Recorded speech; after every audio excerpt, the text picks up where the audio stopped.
በስጋ የተገለጠ በመንፈስ የጸደቀ ለመላእክት የታየ በአሕዛብ የታመነ በክብር ያረገ የትንሣኤያችን በኩር የአዲስ ኪዳን ሊቀ ካህን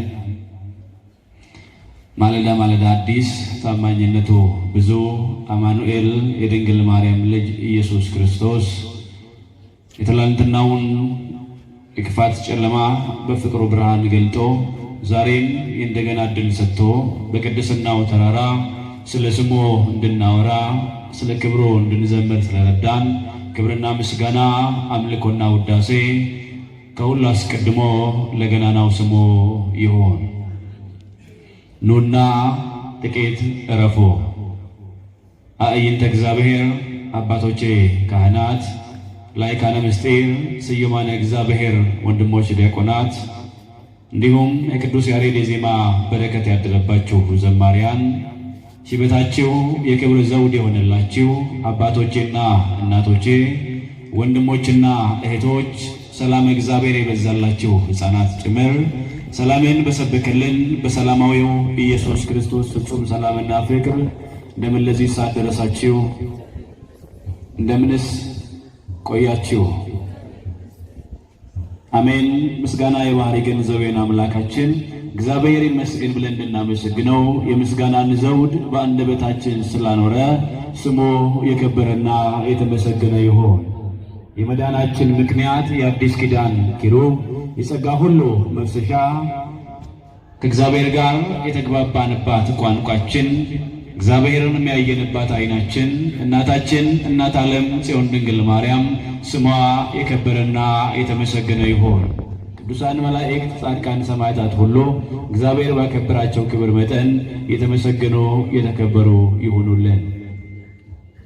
እንደ አምላካችን እንደ እግዚአብሔር መልካም ፈቃድ ባለን አጭር ደቂቃ ኑና ጥቂት እረፉ የሚለውን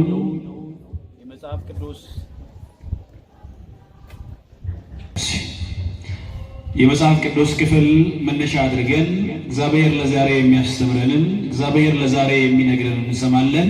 ለአበው ቀደምት ምስጢሩን ገልጦ እንዳከናወነላቸው ለእኛም ለአዲስ ኪዳን ልጆቹ የቃሉን ደጅ የቃሉን ምስጢር ገልጦ እንዲያከናውን ቅዱስ ፈቃዱ ይሆን።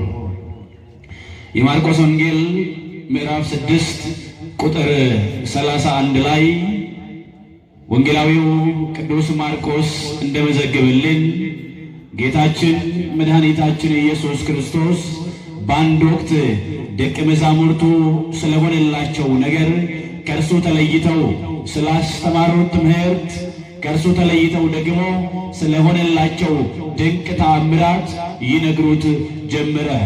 ዛሬ እንደዚህ ሆነልን፣ ዛሬ እንዲህ ያለ ድንቅ ተአምራትን አደረግን፣ ደግሞም በብዙ ከነቢያት ትምህርትና ከነቢያት መጻሕፍት እየጠቀስን ሕዝቡን አስተማርን እያሉ ለጌታችን ለኢየሱስ ክርስቶስ ይነግሩት ጀመረ።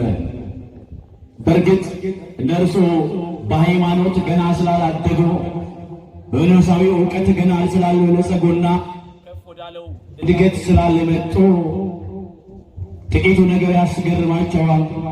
የሆነላቸው ትንሽ ነገር ድንቅ መስሎ ይታያቸዋል። ከዚህም የተነሳ ወደ ጌታ ኢየሱስ ክርስቶስ መጥተው ድንቅ ነገር በብዙ ሕዝቡን አስተማረን ብለው ይነግሩት ጀመረ። ብዙ ሕዝብ ስለነበረ ብዙ ሕዝብ ይከተለውና ያስጨንቀው በዙሪያው ይመላለስ ስለነበረ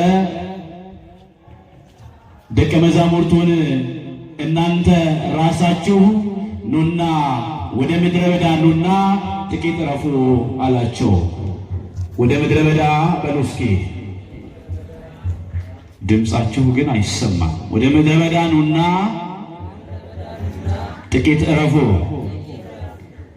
እንግዲህ ምናልባት ብዙዎቻችሁ በሕሊናችሁ ታስቡታላችሁ ብዬ ገምታለሁ። ሰው በምድረ በዳ እረፍት ሊያገኝ እንዴት ይችላል? ሰው በሌለበት ምድር ላይ ድንጋያማ በሆነ ስፍራ ምናልባትም በጫካ በተሸፈነና በተከደነ ምድር ላይ ሰው ለእረፍት አይጋበዝም። ግን ኑና እናንተ ራሳችሁ ወደ ምድረ በዳ መጣችሁ ጥቂት እረፉ አላቸው። ምንድነው በምድረ በዳ የሚያሳርፍ ነገር እንደሌለ ይታወቃል። ምናልባት ለወንበር እንኳን ቢፈለግ መቀመጥ እንኳን ቢያሻቸው የሚያገኙት ነገር ድንጋይ ደግሞ ከሐሩር ወይም ከፀሐዩ የተነሳ ይሞቃል። ስለዚህ ለመቀመጫነት አይመችም ወይንም ደግሞ አያገለግልም። ግን ወደ ምድረ በዳ ነውና ጥቂት እረፉ አላቸው። ለካ የማረፋችን ምክንያት ያለንበት ሁኔታ የተቀመጥንበት ስፍራ ሳይሆን አብሮን ያለው እግዚአብሔር ነው። ከነርሱ ጋር ስላለ የልባቸው እረፍት የሚሆን ሰላማቸው የሆነላቸው ምድረ በዳውን ለምለም የሚያደርግ የሰማይና የምድር ጌታ ዓለም ሳይፈጠር ዘመን ሳይቆጠር ከአባቱ ጋር በእኩልነት ያለ የነበረ ደግሞም የሚኖር እርሱ የእግዚአብሔር ልጅ እግዚአብሔር የሆነው ለካ ኢየሱስ ክርስቶስ አለ። ለካ የተቀመጥንበት ወንበር ሳይሆን እረፍት የሆነን የተጠጋንበት መንደር ሳይሆን እረፍት የሆነን የተጠጋንበት እግዚአብሔር ነው። የሁላችሁ ካላችሁበት ስፍራ የተነሳ ከተቀመጣችሁበት ወንበርም የተነሳ እረፍት አይሆንላችሁም። እረፍት የሚሆንላችሁ አብሯችሁ ካለው የተነሳ ወይንም አብራችሁት ከወጣችሁት ከእግዚአብሔር የተነሳ እረፍት ይሆንላችኋል። ለዚያ እኮ ነው ሊቀ ነቢያት ሙሴ በኦሪት ዘጸአት ምዕራፍ 13 ቁጥር 33 ላይ ከእግዚአብሔር ጋር በሚነጋገርበት ወቅት እግዚአብሔርን አንተ በርግጥም በሞገስ ከኔ ጋር ካለህ ሕዝብህም ደግሞ ከሌላው ሕዝብ የተለየ ሕዝብ እንደሆነ አውቅ ዘንድ አንተ ከኔ ጋር ውጣ አለው። እግዚአብሔርም እኔ ካንተ ጋር እወጣለሁ ደግሞም አሳርፍሃለሁ አለው። እኔ ካንተ ጋር እወጣለሁ ምን እልሃለሁ አሳርፍሃለሁ። ለካስ አብሮን ስለወጣ ነው የምናርፈው።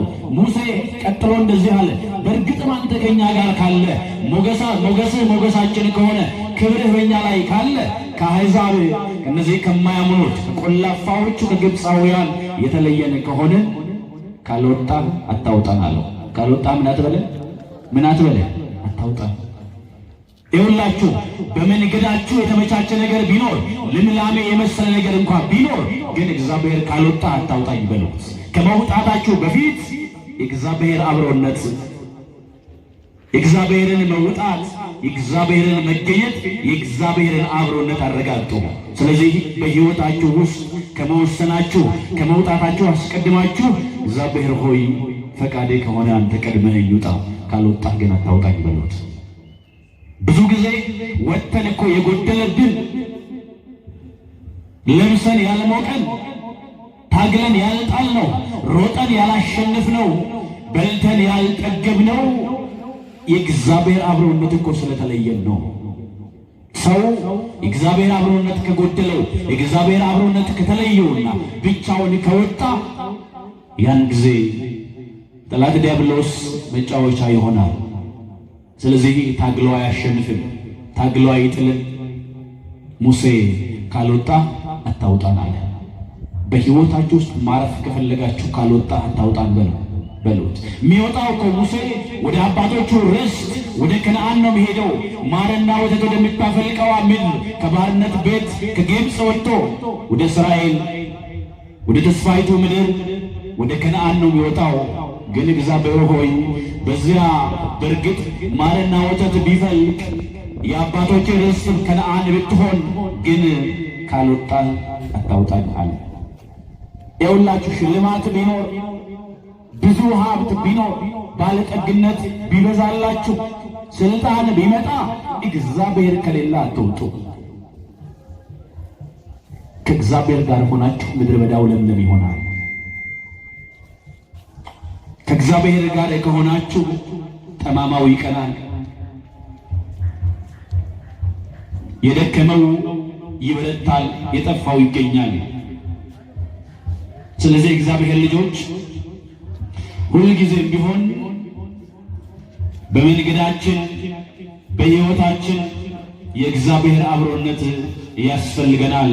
ሙሴ ካልወጣ አታውጣኝ አለ። ስለዚህ ከዚህም የተነሳ የእስራኤል ልጆች በመንገዳቸው በጉዟቸው ላይ የሚገጥማቸውን ብዙ መከራ፣ ብዙ ፈተና ሁሉ በደል ያልፋሉ። ከማን አብሮነት የተነሳ? ከማን? ከእግዚአብሔር አብሮነት የተነሳ። በልባችን የታቀፍነው ብዙ ችግር እንኳን ቢኖር ያልፈታነው ቋጠሮ የታቀፍነው ሰዎች ያልተረዱን ብዙ ችግር እንኳን ቢኖር የእግዚአብሔር ልጆች ሁኔታዎች ሳይሆኑ ስፍራ ሳይሆን የሚያሳርፍ ግን ሁልጊዜም ቢሆን የእግዚአብሔር አብሮነት ነው። እኔ መጽሐፍ ቅዱስ ሳነብ የቅዱስ ጳውሎስና ሲላስን አንድ ታሪክ በሐዋርያት ሥራ ምዕራፍ 16 ሳነብ እጅግ ይገርመኛል። ቅዱስ ጳውሎስና ሲላስ አንዲት የሟርተኝነት መንፈስ የነበረባት ሴት ብዙ ጊዜ ስላስቸገረቻቸው ቅዱስ ጳውሎስ ወደ ኋላ ዞሮ አንተ ክፉ መንፈስ በናዝሬቱ በጌታ በኢየሱስ ክርስቶስ አዛለሁ ከእርሷ ውጣ አለው። ቅዱስ ጳውሎስ ይህን ቃል ሲናገር በእርሷ ላይ የነበረው በጥንቆላና በመዋርት ያስጨንቃት የነበረው ደግሞም ለሌሎች የገቢ ምንጭ ሆኖላቸው በጥንቆላ የተዳደሩባት የነበሩት ያ ክፉ መንፈስ ቅዱስ ጳውሎስ በጌታ በኢየሱስ ክርስቶስ አዛለሁ ውጣ ሲል ወዲያውኑ ወጣ ይላል መጽሐፍ ቅዱስ። የሚገርመው ቅዱስ ጳውሎስና ሲላስ ይህን መልካም ነገር አደረጉ። ወደ አእምሮዋ እንድትመለስ ባለሙሉ ጤና እንድትሆን አደረጓት። ግን ወዲያው ክስ መጣ። ምን መጣ አልኳችሁ? ክስ።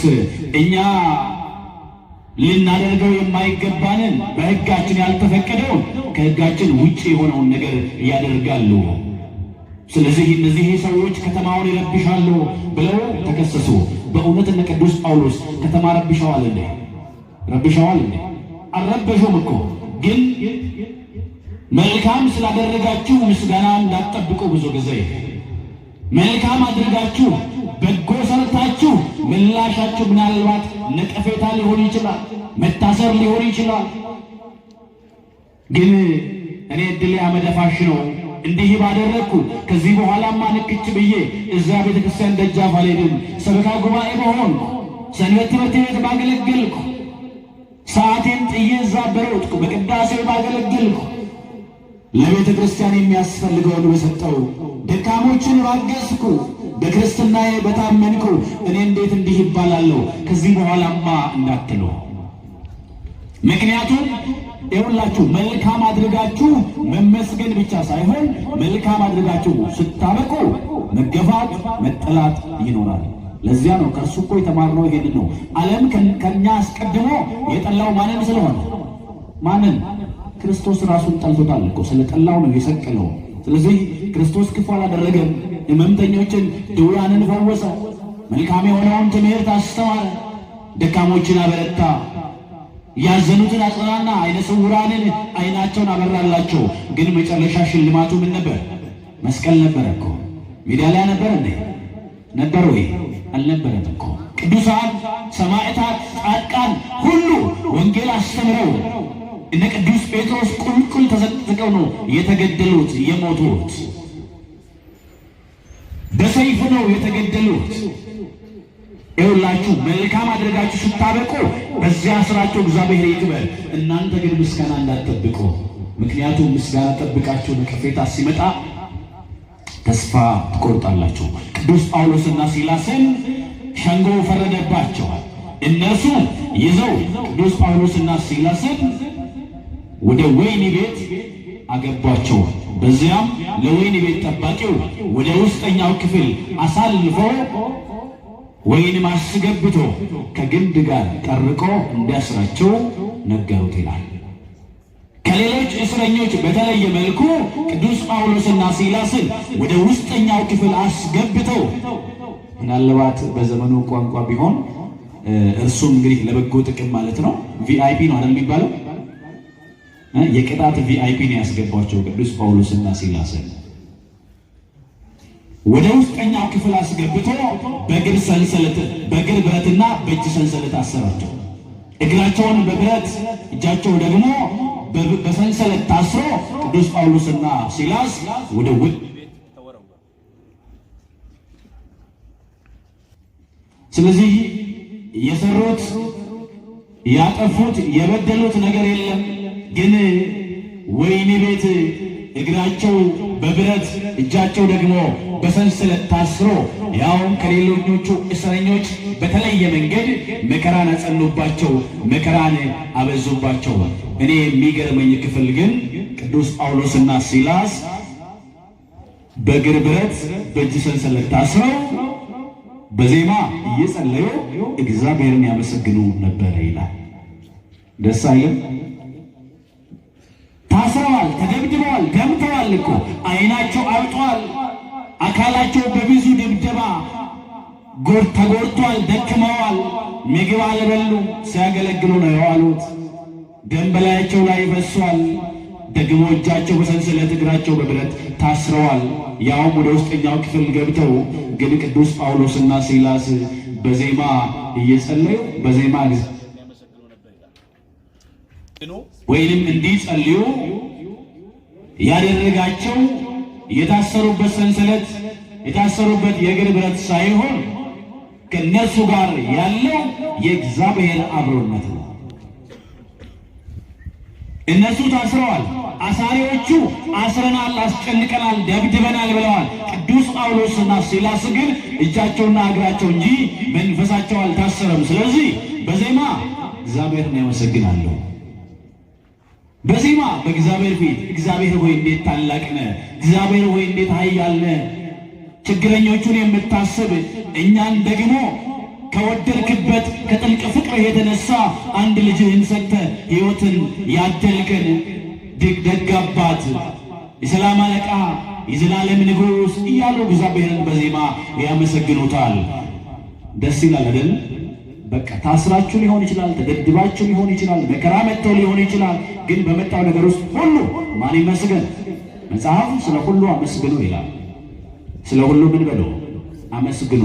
ስለሞላው ደግሞ ስለጎደለው፣ ስላገኛችሁት ቢሆን ደግሞ ስላጣችሁት፣ ስለ እያንዳንዱ ነገር አመስግኑ። መታመን ማመስገን።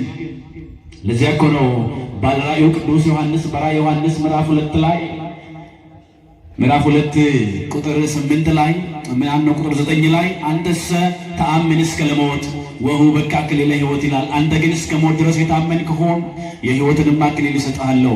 እስከ ምን ድረስ የታመንክ ሆን? እስከ ሞት ድረስ። ቅዱስ ጳውሎስና ሲላስን የሚያዘምራቸው የእግዚአብሔር አብሮነት ነው። ሁኔታው አይደለም፣ ቦታው አይደለም፣ አይመችም። ግን በማይመች ነገር ውስጥም ለህሊና ረፍት ለመንፈስ መረጋጋትን የሚሰጥ እግዚአብሔር ከነርሱ ጋር ስለሆነ ቅዱስ ጳውሎስና ሲላስ እስር ቤት ውስጥ ሆነው ይዘምራሉ። ሌሎች እስረኞች ሁሉ ያደምጧቸው ነበረ ይላል። ክርስትናችሁ ሌሎች የታሰሩትን ለማገዝ ካልጠቀማችሁ ከባድ ነው። በአእምሮ የታሰሩ በመንፈሳቸው የተጨነቁ ብዙ የዚህ ዓለም ጣጣ ያዛላቸው ሰዎች እናንተን ሲያዩ ይሄ እግዚአብሔር ሰው ሊሉ በእናንተ ቤት መጥተው ተጽናንተው ሊገቡ ይገባል። ስለዚህ እግዚአብሔር ልጆች ቅዱስ ጳውሎስና ሲላስ እንዲህ ሲዘምሩ እንዲህ ሲጸልዩ የወህኒ ቤቱ ለሁለት ተከፈለ ይላል። ክብርና ምስጋና ለአምላካችን ይሁን። ማንም ሰው አልነካው፣ ማንም ሰው ግን ያ ትልቅ በር ያ የወህኒ ቤቱ መዝጊያ በር በዜማ በጸሎት ለሁለት ተከፈተ። እግዚአብሔር ያስጨንቀኑን በሮች ሁሉ ይክፈትልን፣ የተዘጉብንን መንገዶች ሁሉ ይክፈትልን። ይሄ ብቻ አይደለም። ሌላው እኔ በጣም የሚገርመኝ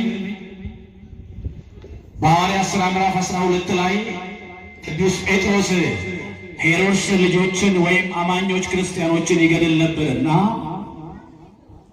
የያዕቆብ ወንድም ዮሐንስን ገድሎ አይሁድ በጣም ደስ ስላላቸው አይሁድን አሁንም በተለየ መንገድ ለማስደሰት ፈልጎ ቅዱስ ጴጥሮስን ሊገለው ያዘው። ዮሐንስን ስለገደለላቸው ቅዱስ ዮሐንስን ስለገደለው አይሁድ በጣም ደስ ብሏቸዋል። ስለዚህ ቅዱስ ጴጥሮስን ደግሞ ቢጨምር እጅግ በብዙ ደስ ይላቸዋል ብሎ ቅዱስ ጴጥሮስን አስሮ ወደ ወህኒ ቤት አስገባው። ግን የፋሲካ በዓል እስኪያልፍ ብሎ በወህኒ ቤት በዘበኞች በትላልቅ ጥበቃዎች አስጠበቀው።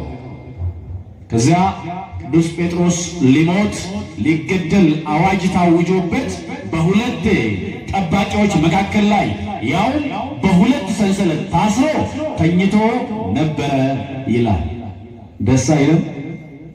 ሁለት ጠባቂዎች መካከል በሁለት ሰንሰለት ታስሮ የሞት አዋጅ ታውጆበት የሞት ፍርድ ተላልፎበት ነገ ሞቱን እየጠበቀ ቅዱስ ጴጥሮስ ዛሬ ግን ተኝቷል። ጠባቂዎቹ አልተኙም። ቅዱስ ጴጥሮስ ሊሞት የሞት ድግስ ያለበት ሰው ግን ተኝቷል። ምን ይመስላችኋል? ቅዱስ ጴጥሮስን ያስተኛው የታሰረበት ሰንሰለት ያለበት ሁኔታ ሳይሆን የታመነበት ክንድ ያረፈበት ክንድ ቅዱስ ጴጥሮስን ያለ ስጋት አሳርፎ አስተኝቶታል። ለዚያ ነው ነቢዩ ንጉሡ ሰሎሞንን በመጽሐፈ ምሳሌ ላይ የሚሰማኝ ቢኖር በእርጋታ ይኖራል ከመከራ ስጋትም ያርፋል አለ። ቅዱስ ጴጥሮስ የሚሰማው እርሱን ስለሆነ በእርጋታ በእረፍት በታመነ በዘላለም ክንዱ ላይ ተኝቷል። ጠባቂዎቹ ሊገሉ ያለ እንቅልፍ ተቀምጠዋል። ቅዱስ ጴጥሮስ ግን ሞት ታውጆበት ይተኛል።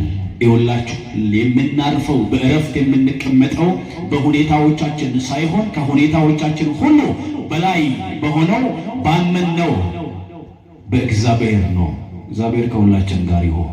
ለዚያ እኮ ነው እናንተ ሸክማችሁ የከበደ ደካሞች ወደ እኔ ነው፣ እኔም ከሸክማችሁ ምን እላችኋለሁ አሳርፋችኋለሁ።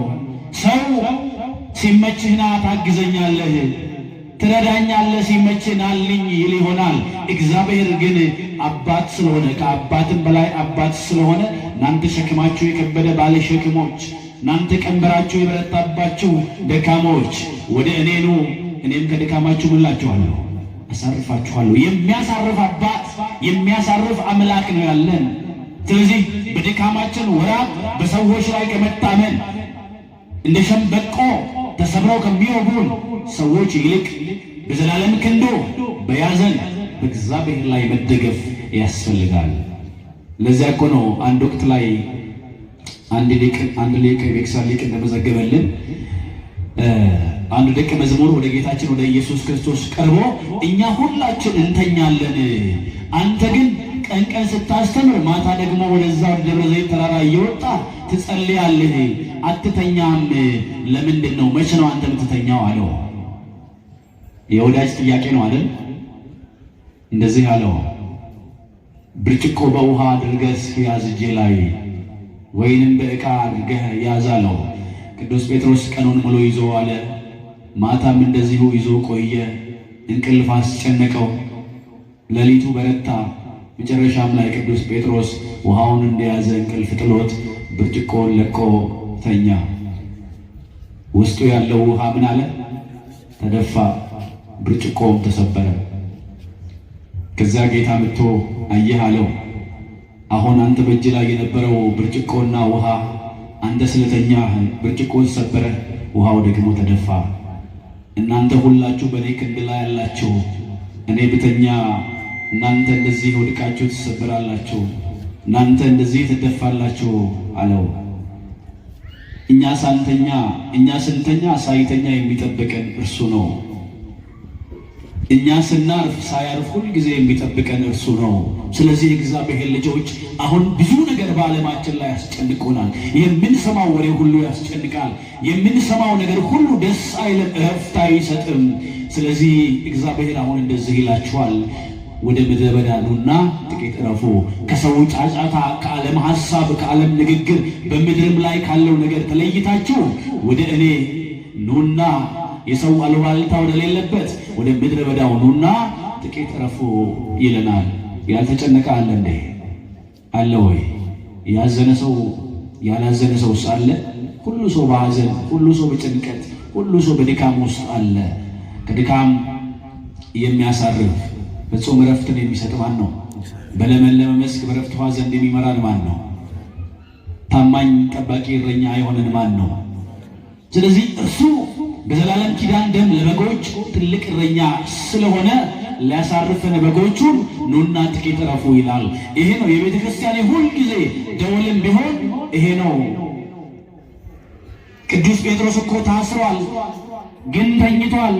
የሚያስተኛው ግን የተኛበት ቦታ ሳይሆን ያረፈበት ክንድ የዘላለም አምላክ እግዚአብሔር ክንድ ስለሆነ ቅዱስ ጴጥሮስ ነገ ሞትም ቢሆን ነገ የታወጀው ሞት እስኪመጣም ቢሆን እርሱ ግድ የለውም። ለምን ከተባለ ወደ አምላኩ ወደ እግዚአብሔር እቅፍ ወደ ቅዱሳኑ ኅብረት ስለሚገባ ቅዱስ ጴጥሮስ በእረፍት ተኝቷል። መልአኩ ወደ ቅዱስ ጴጥሮስ ሌሊት መጣና ጎኑን ነካክቶ ተነሳ አለው። ዛሬም ቅዱሳን መላእክት በረድኤት ወደኛ ይምጡ። ቅዱሳን መላእክት በጠባቂነታቸው ወደኛ ይምጡ።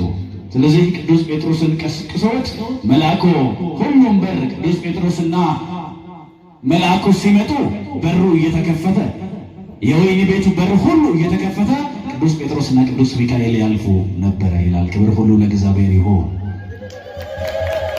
ስለዚህ ቅዱስ ጴጥሮስ በእረፍት በአምላኩ በእግዚአብሔር ክንድ ላይ ተኝቷል። ነገ ሞት ታውጆበት፣ ግን ዛሬ እግዚአብሔር ደግሞ መልአኩን ልኮ እስረኞች አሳሪዎች ተኝቶ ታሳሪው ግን በክብር በብርሃን በተሞላ ሁኔታው ውስጥ ሆኖ ከመልአኩ ጋር ከእስር ቤት ወጥቶ ሄደ።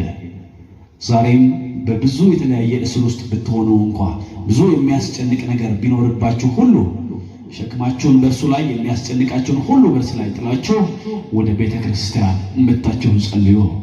ወደ እግዚአብሔር እየወጣችሁ ጸልዩ። መጽሐፍ ቅዱሳችሁን ገልጣችሁ እግዚአብሔርን የልባችሁን በእውነት በቅንነት ንገሩት። በፊቱ እንባችሁን አፍሰው የራሔልን እንባ ያበሰ እግዚአብሔር ዛሬም ያለውን ትውልድ እንባ ያብሳል። እግዚአብሔር የሁላችንን እንባ ያብስልን። ለዚህ እግዚአብሔር ልጆች ሁልጊዜም ቢሆን እግዚአብሔር የታመነ አባት ነው። ሊያሳርፈን ከመከራ ሁሉ ሊለየን በእረፍት ውሃ ሊመራን በለምለሙ መስክ ሊመራን አባት ስለሆነ ከፊታችን ያለውን የኤርትራን ባህር እንደ ኤርትራ ባህር በፊታችን የቆመውን ግንብ አፍርሶ ያስጨነቀንን አስጨንቆት በእረፍት እንዲመራን እንዲያሳርፈን እርሱ መልካም ፈቃዱ ይሆን። ወደ ምድረ በዳ ነውና ጥቂት እረፉ። የረዳን ሁልጊዜም የሚረዳን ያልተወን ሁልጊዜም ከኛ ጋር የሚሆን ቸርነቱን ከኛ ያላረቀ የዘላለም አምላክ አምላካችን ቅዱስ እግዚአብሔር ስሙ የከበረና የተመሰገነ ይሆን። ተሰብስበው ነበር ተበተኑ፣ ቀርበው ነበር ራቁ፣ አምነው ነበር ካዱ፣ ዘምረው ነበር ዘፈኑ ከመባል እግዚአብሔር አምላክ በቸርነቱ ሁላችንንም ይጠብቀን። ወስብሐት ለእግዚአብሔር።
Yes,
Far